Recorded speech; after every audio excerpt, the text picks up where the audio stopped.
कोई गरीब भूखा नहीं सोए, इसके लिए राजस्थान सरकार ने इंदिरा रसोई की स्थापना की थी और काफ़ी समय से चल रही थी,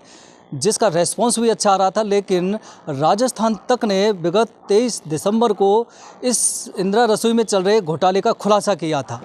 और इस खुलासा ये था कि मुख्यमंत्री अशोक गहलोत का फ़ोटो और उनका नाम लिख करके इंदिरा रसोई में फर्जी कूपन काट दिए गए। और यानी कि ये कहा जा सकता है कि एक दिन में 9 बार मुख्यमंत्री अशोक गहलोत एक ही इंदिरा रसोई में चोरी छुपे भोजन करके गए थे। इससे ये साबित हुआ, फिर इसकी जांच पड़ताल की गई तो सामने आया और फिर इस चीज़ का खुलासा किया। और आज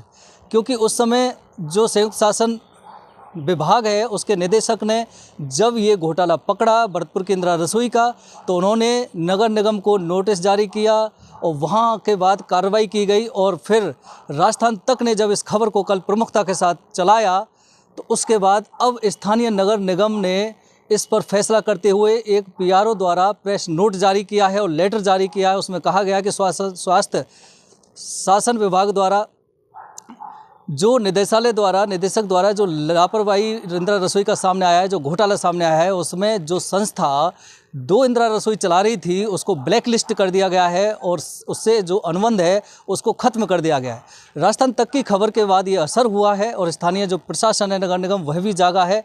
और इस चीज़ की जानकारी पीआरओ नोट द्वारा उन्होंने जारी की है सभी मीडिया कर्मियों को।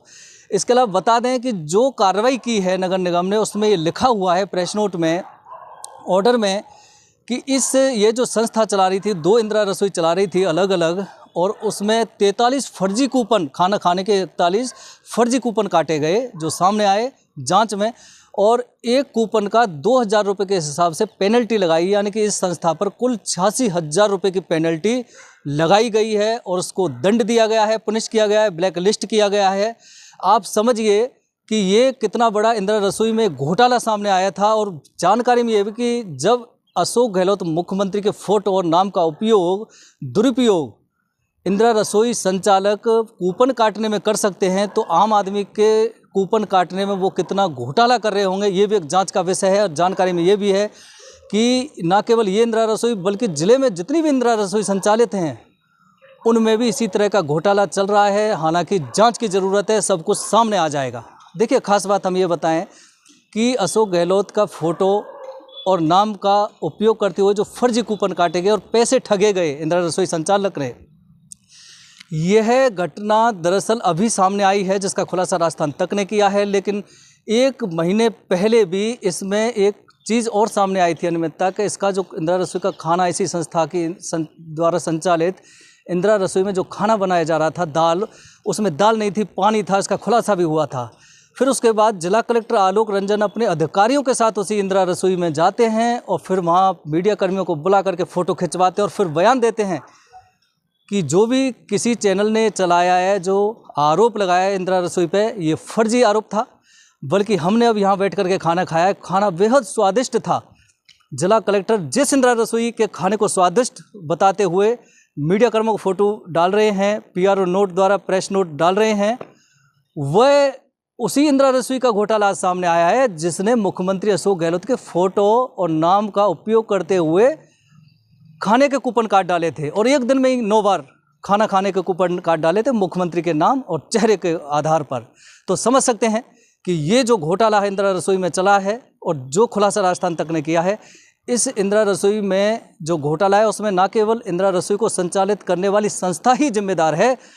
बल्कि जिला कलेक्टर आलोक रंजन भी और नगर निगम के आयुक्त अखिलेश पिपल भी इसके इतने ही जिम्मेदार हैं, क्योंकि मुख्यमंत्री द्वारा संचालित एक अच्छी पहल, अच्छी योजना गरीबों के लिए इंदिरा रसोई बनाई गई थी जिसका रेस्पॉन्स भी बहुत अच्छा था। लेकिन जिला कलेक्टर और नगर निगम के आयुक्त की लापरवाही और उदासीनता के चलते इतना बड़ा घोटाला सामने आया है जिसका उजागर राजस्थान तक ने किया है। और अब राजस्थान तक की खबर के बाद नगर निगम ने अपनी पूरी प्रोपोगेंडा करते हुए, अपनी पूरी कार्रवाई करते हुए, प्रेस नोट जारी करते हुए आदेश जारी किया है इस संस्था को ब्लैक लिस्ट करने का। अब जो बात है वो ये भी है कि भरतपुर में संचालित जितनी भी इंदिरा रसोई में, उसमें जब घोटाला इतना बड़ा सामने आ सकता है, मुख्यमंत्री के नाम और फोटो का दुरुपयोग करके फर्जी कूपन काटे जा सकते हैं, पैसे हड़पे जा सकते हैं, तो राजस्थान में अन्य जगह संचालित इंदिरा रसोइयों में भी शायद इस तरह का घोटाला सामने आ सकता है, बशर्ते जांच कमेटी द्वारा इस बात की जांच की जानी चाहिए, क्योंकि राजस्थान तक का उद्देश्य सिर्फ इतना है कि इंदिरा रसोई जो योजना है बहुत अच्छी है और गरीबों के लिए है, लेकिन इसका दुरुपयोग नहीं होना चाहिए। अगर दुरुपयोग होता है तो उसके खिलाफ कार्रवाई भी होनी चाहिए, क्योंकि गरीबों का हक कोई छीने नहीं।